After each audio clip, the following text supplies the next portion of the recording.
Ang mga pinakabagong balita at mahalagang issue na walang kinikilingan, walang pinoprotektahan, noon at ngayon, serbisyong totoo ng GMA News.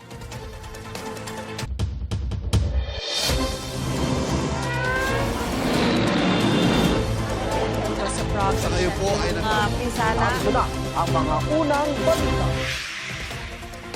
Mga kapuso, umakyat po sa 19.06 trillion pesos ang utang ng Pilipinas itong nakatapusan ng Hunyo.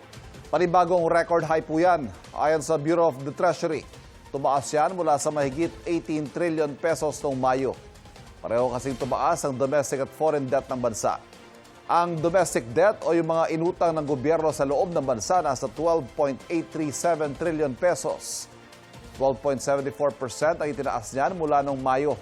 Nasa 6.227 trillion pesos naman ang foreign debt. 2.92% na mas mataas yan kumpara noong Mayo.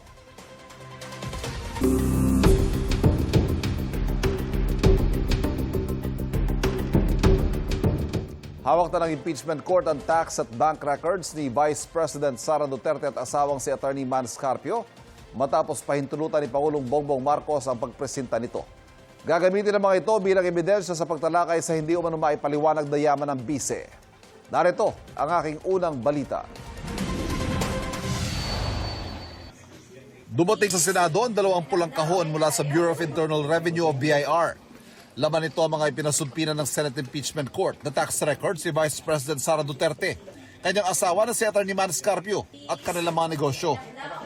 Maaari itong gamiting ebidensya sa Article 2 ng Articles of Impeachment tungkol sa umano'y hindi maipaliwanag na yaman ng Vice Presidente. I would not have received it if there was no presidential authorization. I think it was also even mentioned in open court that for the BIR records, it would need either presidential authorization or waiver. Kinumpirma ng Malacanang na nagbigay ng clearance si Pangulong Bongbong Marcos para isumite ang mga dokumento sa impeachment court para matalakay sa paglilitis. So, ang tinatanong niya ay kung nag-approve na or nagbigay na ng clearance ang Pangulo sa BIR upang mabuksan ang tax records ni VP Sara at saka ni Attorney Manny Scarpio. Yes. Tiniyagan daw ng Pangulo ang pagbubukas sa kanilang tax record para sa katotohanan. So, kung yan ang sinasabi po at kinakailangan na magbigay siya ng kanyang approval sa BIR para mabuksan ang tax records nila VP Sara at ni Attorney Manny Scarpio, at ito naman ay para sa katotohanan. Hindi niya po ipagkakait ang katotohanan sa ating mga kababayan. Sa tanong, kung hindi kaya pagdudahan ng mga kritiko ng Pangulo ang kanyang intensyon, sabi ni Castro, Sa lahat naman ng pagkakataon, kapag ang Pangulo ay gumagawa ng naaayon sa batas pero merong tinatamaan, laging sasabihin nila, politically motivated. So saan pupunta? Saan gagawi ang Pangulo? Kahit ano pang sabihin ng iba. Basta ang alam ng Pangulo, siya ay tumutupad sa proseso, siya ay tumutupad sa batas. bukod sa tax records, nasa Senate Impeachment Court na rin ang kahong-kahong dokumento mula sa mga bangko. May soft copy rin ng mga dokumento na nasa USB.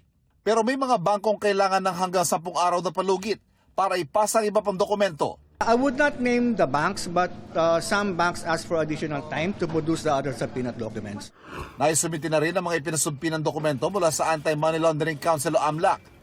Ayon sa tagapagsalita ng prosekusyon, now is the time that we let the evidence be heard.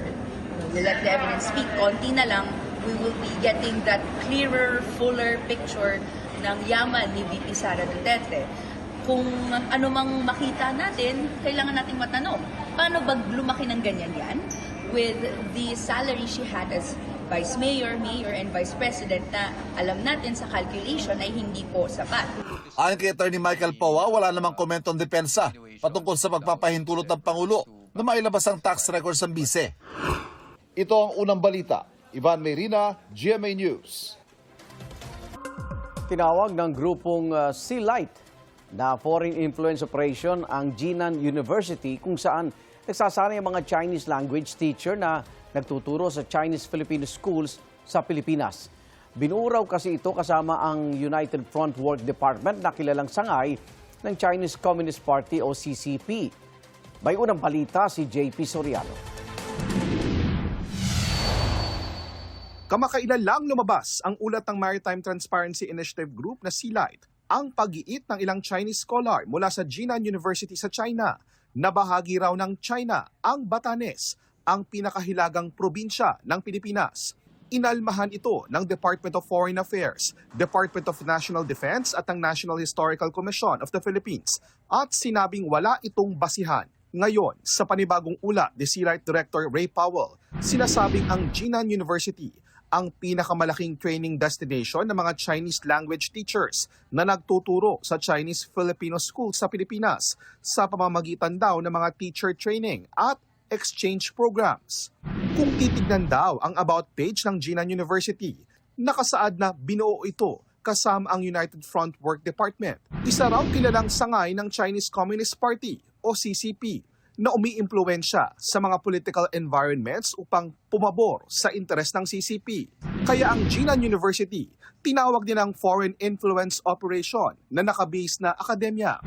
Ilang taon na raw itong kumikilos para sa isang influence campaign sa loob ng Pilipinas. Tinukoy din sa artikulo ang ilang eskwelahan sa Pilipinas na napenetrate na umano ng United Front Work Department ng CCP. Wala pang tugon ang Chinese Embassy sa Pilipinas kaugnay sa mga bagong revelasyon ng Sealight. Pero nagbabala si Defense Secretary Gibo Teodoro sa posibleng panganib ng cultural exchange programs na konektado sa nasabing universidad. Malaki ang panganib.